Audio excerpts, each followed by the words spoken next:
Welcome to The Explainer. Look, today we are embarking on a high-stakes mission. This explainer is your ultimate, no-nonsense guide to scoring an A-star in Cambridge IGCSE Physics by mastering one of the absolute trickiest topics on the paper, sound characteristics. Whether you're sitting syllabus 0625, 0651, 0652, 5054, or even looking ahead to A-level 9702, the traps are exactly the same. Let me paint a picture for you. Imagine two typical students taking this exam, Alex and Sam. Alex is the overpreparer. He overloads his exam papers with raw, unfiltered physics facts, but completely misses the analytical depth required. He'll write a whole paragraph on wave theory when the question just asked for a simple comparison. Then there's Sam. Sam rushes. Sam completely ignores the specific command word requirements, sprinting through the paper and leaving critical, easy method marks on the table. Both of these approaches, they lead to lost points. Why? Because they don't actually understand how examiners grade sound waves. Today, we are going to fix that. We're going to build you a bulletproof strategy to build arguments with stress-tested evidence and real quality control. Okay, let's dive right into this. Look at this quote on the screen. The difference between a B and an A star in physics often comes down to how well you understand sound characteristics and apply them to unfamiliar contexts. I want you to literally zero in on that phrase, unfamiliar contexts. True mastery of this syllabus is not about superficial rote memorization. Anyone, and I mean anyone, can memorize a textbook definition the night before. But the Cambridge assessment framework, it prioritizes analytical depth over superficial breadth.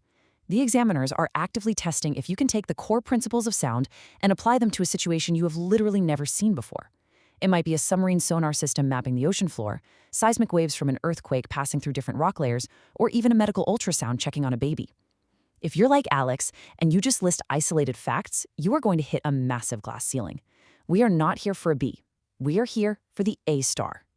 So here is our game plan for today's explainer. First, we'll nail down the core sound characteristics. Second, we'll build out the procedural framework. This is where things get really interesting. And third, we'll go through the top examiner warnings. Let's get moving. Section 1. Core Sound Characteristics. Building the Theoretical Foundation. Before we can even touch those advanced examiner methodologies, we need a framework, a way to structure your answers so they are absolutely bulletproof. Top students use what we call the PEAL framework. That's point, evidence, explanation, link. Keep that in the back of your mind as we head our first core definition, compression. Compressions are regions in a longitudinal sound wave where particles are pushed closest together. Now, how do we apply PEAL to this in an exam? If a command word asks you to explain the wave structure, your point might be identifying the specific compression region on a diagram. Your evidence is stating that it's a visibly high-pressure region. Your explanation is that the vibrating source has physically pushed the particles of the medium closer than their normal equilibrium state.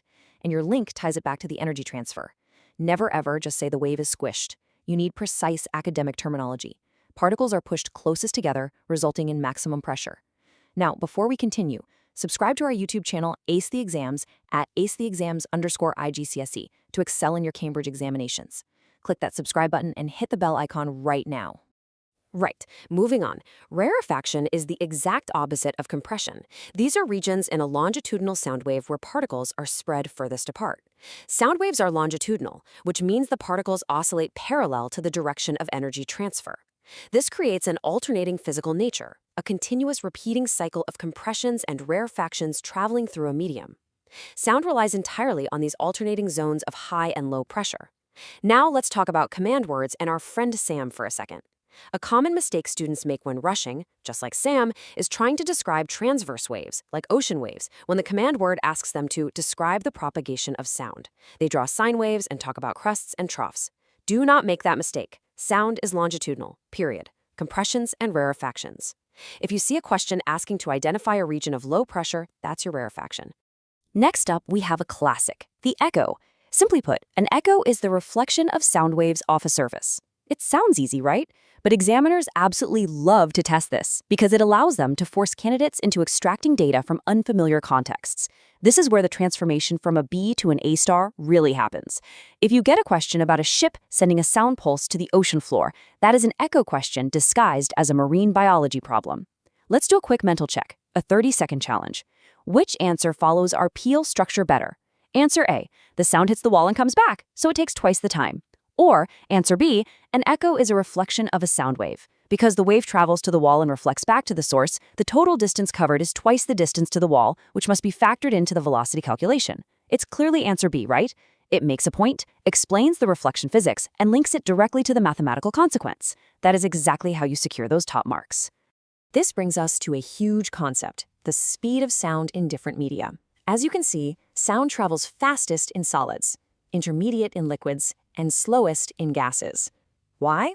Well, it all comes down to the kinetic model of matter. Sound requires a physical medium to travel because it relies on particles physically colliding to transfer kinetic energy. Think of it like a row of dominoes. In a solid, particles are tightly packed in a fixed regular lattice. A vibration at one end is instantly transferred to the next particle. Boom, boom, boom. In a gas, particles are spread far apart, moving completely randomly. It takes way longer for one vibrating particle to actually bump into another and pass the wave along. This is where we see students rewriting their answers live and transforming their grades. Our physics success blueprint says that if an exam question asks why sound travels at 5,000 meters per second in steel, but only 330 meters per second in air, you cannot just say steel is harder. You must reference particle arrangement and collision frequency. Okay, we need to pause right here and address a massive flashing red light examiner warning. You absolutely must strictly separate the physical properties of the wave from the biological effect of what we actually hear.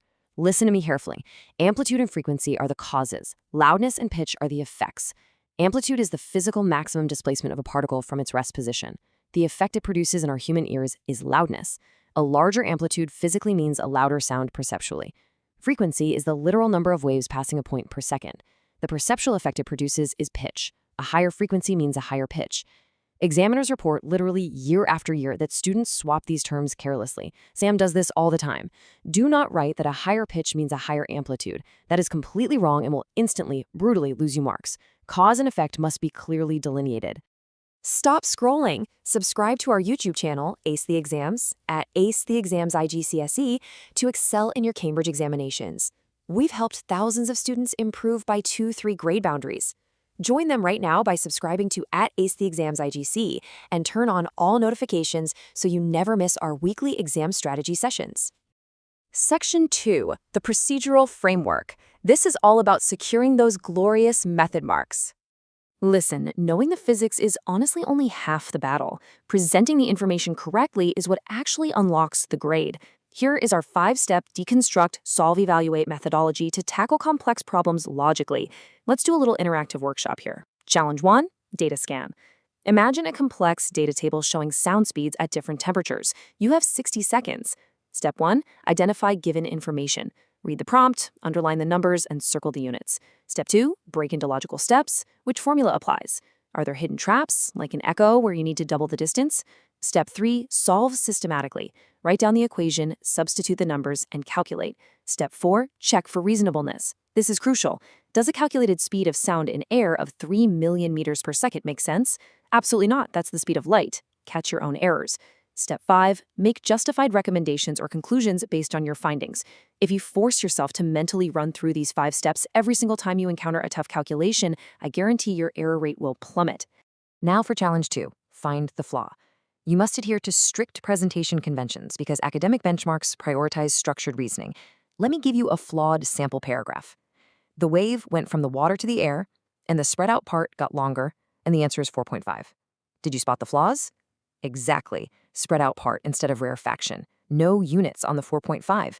This means using proper headings if you are making a table. It means using correct terminology, saying rarefaction instead of the spread out part.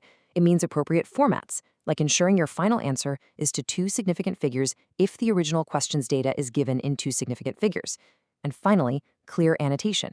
If you draw a graph of a sound wave on an oscilloscope, you must annotate the axes with the correct units, like time in milliseconds. Missing annotations or using sloppy terminology will immediately, without question, cost you those critical top-tier marks. Furthermore, higher-order objectives on the exam often demand the evaluation of alternatives and comparisons. Let's do challenge 3, speed writing. You have 30 seconds to mentally outline a peel paragraph comparing sound traveling through a solid steel pipe versus sound traveling through the gas inside the pipe. Go. Okay, time's up. Did you identify both similarities and differences? For example, they are both longitudinal waves, but they travel at vastly different speeds. You must use comparative connectives, like whereas, conversely, or in contrast. You must support each point with physical evidence, referring to that tightly packed particle arrangement in the steel we discussed earlier. And finally, you must draw a conclusion. Do not just list facts side by side like Alex does. Explicitly compare them to show the examiner you have a deep, conceptual understanding of the physics at play. Section 3, Top Examiner Warnings. Avoiding the traps. Out of all the tens of thousands of exam papers marked every single year, the principal examiner reports consistently highlight that there are exactly 3 specific recurring mistakes students make regarding sound characteristics. Just 3. These 3 errors alone are responsible for absolutely destroying grade boundaries. If you can avoid these 3 things, you are instantly placing yourself in the top percentile of candidates worldwide. It is time to implement the final system. Here are the top 3 fatal errors and the 3 rules that guarantee top marks to counter them. Mistake 1. Confusing cause and effect. As we saw, swapping amplitude and frequency is a direct ticket to losing marks. Rule 1 to counter this: command word decoding. Know exactly what physical property the question is targeting. Mistake 2. Forgetting format and presentation. No units, no working, no marks. Rule 2 to counter this: Peel framework application. Always structure your thoughts. Mistake 3. Providing answers not specific to the context given. If the question is about a medical ultrasound and you write a generic essay about a slinky spring, you get 0 marks. Rule 3. The time management matrix. Don't rush like Sam and miss the context. Let's construct a perfect Peel paragraph explaining why sound is faster in water than air specific to a submarine context. Point: water is denser. Evidence: particles are closer together. Explanation: kinetic energy transfers faster between adjacent molecules. Link: therefore, the submarine's sonar pulse travels faster through the ocean than through the air. A-star answer. So the crucial point here is summarized perfectly by this official examiner alert. Students lose marks by not showing working. Even if your final answer is wrong, method marks can save you. I literally cannot emphasize this enough. This is the method mark strategy. Let's say you were calculating the depth of the ocean using an echo. You write out the formula correctly, velocity equals distance divided by time. You rearrange it correctly to find distance. But then, in the absolute stress and heat of the moment, your finger slips, you punch the wrong numbers into your calculator, and you get the final answer wrong. If you showed your formula, your rearrangement, and your substitution steps clearly, the examiner will still give you 2 out of the 3 possible marks. If you just write down the wrong final number with no working, 0 marks. Show every single step. To help lock all of this terminology in so you don't blank during the stress of the actual test, here is a quick memory hack. Create a mnemonic using the first letters of key sound terms: C-R-A-F. Compression, rarefaction, amplitude, frequency. You can remember it as cats run after fish or Cambridge requires absolute focus. Whatever works for you. Just write CRAF at the top of your paper when you see a sound question and use it as a checklist to ensure you are using the correct high-level vocabulary. Students who implement these physics strategies see an average improvement of 2 grade boundaries, but only if they practice consistently with our weekly videos. Here's your final reminder. Subscribe to our YouTube channel, Ace the Exams, at acetheexams_IGCSE to excel in your Cambridge examinations. Subscribe right now to acetheexams_IGCSE and click that bell. Don't let another exam pass you by. So I want to hear from you. Drop a comment below with your target grade for physics and the biggest challenge you're facing with showing your working. Our team responds to every single comment. Remember, true mastery isn't just about knowing the isolated facts, but proving your logic every step of the way to successfully navigate those unfamiliar contexts. Like and share this video with a study partner. Ace Exams, your Cambridge success starts here.